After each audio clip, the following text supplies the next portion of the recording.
काहीतरी स्पेशल करूया, तेव्हा माझ्यासमोर 2 अशी नावं आली.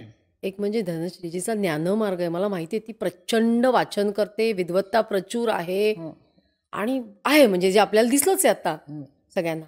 आणि दुसरं नाव म्हणजे स्मिताचं, जी म्हणते मला काही माहीत नाही. म्हणजे एक आहे पूर्ण ज्ञानावर अधिष्ठान असलेलं आणि दुसरं म्हणजे तिला जो एक अनुभव आहे, प्रॅक्टिकल जो अनुभव आहे आणि दोघींची वाटचाल एकाच दिशेने चालू आहे. तर मला उलटा प्रश्न विचारायचा आहे की मला धनश्रीला विचारायचं आहे की जर ज्ञानच नसले तरी सुद्धा नुसत्या एक संसार करून म्हणजे जो आहे तो संसार नीट करून आपण गाठू शकतो का ते? माझं अगदी खरं आणि प्रामाणिक उत्तर असं आहे, ज्ञानाचा आणि अनुभवाचा काही संबंध नाही. अनुभव हा, नाहीतर मग कितीतरी अशिक्षित माणसं सुद्धा त्या पदाला पोचली ना. कबीर वगैरे आहेत ना. त्यामुळे ज्ञानाचा म्हणजे आपण किती वाचलंय आणि याचा काही संबंध नाही खरं तर. उलट जर अनुभव आला तर आमचं बोलणं कमी होईल. हो हे खरं आहे. आणि भक्ती भक्ती होते. त्यामुळे तसा ह्या दोघांचा किंवा त्याचं प्रमाण किंवा सरासरी काही सांगता येत नाही. आवड असते म्हणून आपण ते वाचत जातो. वाचल्यानंतर आपला थोडा अधिक विचार होतो, त्याच्यावरती आपण आपला विचार चालू राहतो. थोडेसे मार्ग प्रशस्त व्हायला लागतात, एवढं नक्की. परंतु जसं अष्टावक्र गीतेमध्ये किंवा ह्याच्यात म्हटलंय तसं किती वेळ यावी लागते तुम्हाला तो अनुभव होण्यासाठी. त्याच्यामुळे अर्थात तुम्ही प्रयत्न करू शकता, पण तुमच्या प्रयत्नांना यश येईल असं नाही. म्हणून याच्यामध्ये कुठलाही कोर्स नाही अध्यात्म की अमकं 5 वर्षाचा कोर्स आहे बाबा, 10+2+3 असलं काही भानगड नाही. आला की तो त्या घडीला तुमचा तो. But these are 2 wings of a bird according to me. एक ज्ञान आणि एक भक्ती. तर हे दोघांची जर जोड असली तर आपण भक्ती करतो, पण हे आपल्याला होतंय ह्याचं ज्ञान पाहिजे.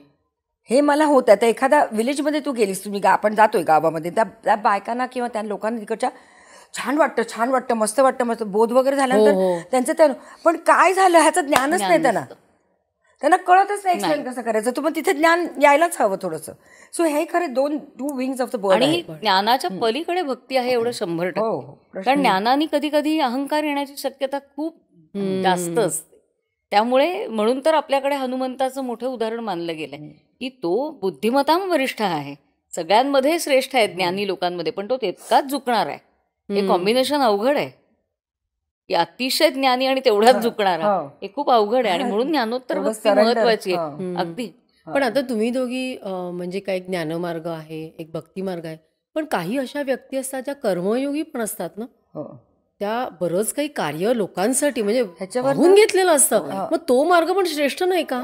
काही लोक कर्मयोगी असतात. त्याच्याच एक कबीरचा एक छान दोहा आहे कबीरजींचा, माला कहे है काठ की म्हणजे आपली जपमाळा जी असते, माला कहे काठ की तू क्यों फेरे मोहे. मला कबीरजींना म्हणते तू का मला फिरवतोयस.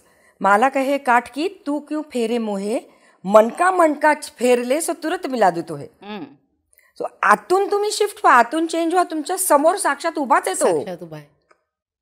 तर this is very important. Your inner shift, inner transformation is the most important thing. हे जर कळलं मग ते कसं करायचं हा मार्ग तुम्ही चूज करू शकता. आणि तिन्ही मार्ग तेवढेच महत्वाचे. कुठलाही मार्ग रादर तिथपर्यंत जाणारा. पण आपण जेव्हा जन्माला येतो तेव्हा हे ठरवूनच येतो नाही का. म्हणजे एक आपला जेव्हा सोल येतो तेव्हा आपला एक मार्ग साधारण ठरलेला असतो की म्हणजे सगळं विधिलिखित आपण ठरवूनच येतो ना.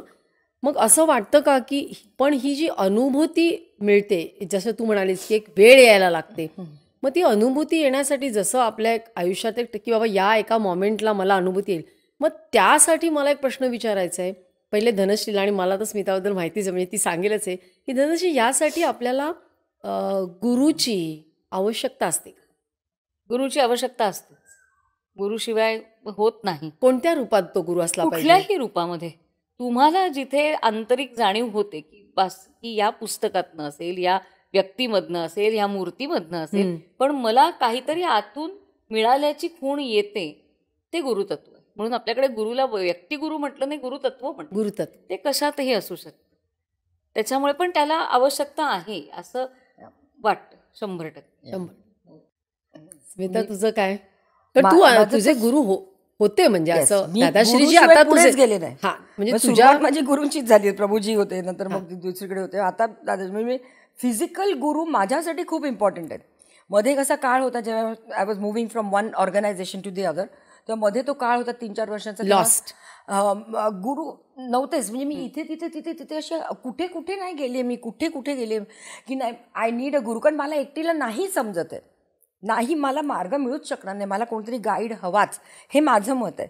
पण मला आणि पुन्हा असं वाटतं की आपण बघा तर म्हणजे तू जेवण साधं वरण भात कधी केलंस तरी तू सांगशील कोणी बघ चाकून त्याला मीठ बरोबर आहे की नाही, तयार झाल्यावर आज तुम्हाला आल्यावर मी अशी तयार झाली चांगली असते की नाही.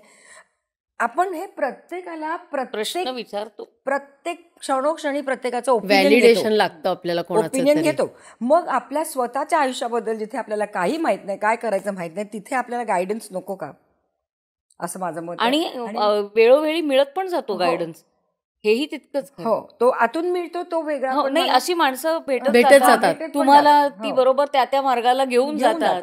घेऊन जातात. म्हणजे कुठेतरी आपल्याला जन्माला म्हणजे आल्यापासून तो त्या प्रत्यक्ष भेटला नाही तरी कोणाचं तरी लक्ष असतं ह्याची तुम्हाला जाणीव होत राहते. पण म्हणजे मला असं दिसतंय धनश्री तुझ्या बोलण्यावरनं की ती एक वेळ यायला लागते ज्या वेळेला तुम्हाला तो तुमचा गुरु भेटतो. हो, 100%.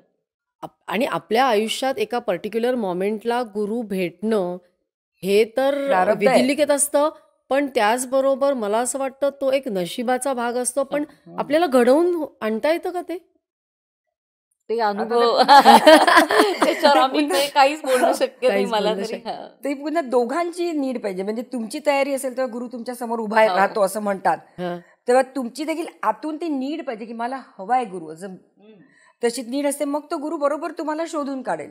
किंवा गुरुला देखील गुरु बनण्यासाठी शिष्य लागतो. त्याच्याशिवाय तो गुरु होत नाही. Without a child there is no mother. Yes. त्याशिवाय तो गुरु कसा होईल. तर विठ्ठलाचं एक खूप छान हे आहे की विठ्ठल तुकारामानं सांगतो की तू गात राहा सारखा, तू गातोस म्हणून माझं अस्तित्व आहे. खरंय. हो ना. तर जर असं भक्तच नसतील तर देव देव कुठून काय येणार? बघताय म्हणून देव आहे. हा, आमुच्यानी बरा दिसत असते असं नामदेव महाराज विठ्ठलाला म्हणतात. आम्ही आहोत म्हणून तुला शोभा आहे. खरं आहे, खरी गोष्ट आहे. त्यामुळे ते दोघं इट्स अ डुअल पर्पज. म्हणजे इथे तुम्ही तयार झालात की तिथे तो तयार होतो, तिथे तो तयार झाला की तुम्ही तिथे तयार होतो, असं एक ते हे आहे.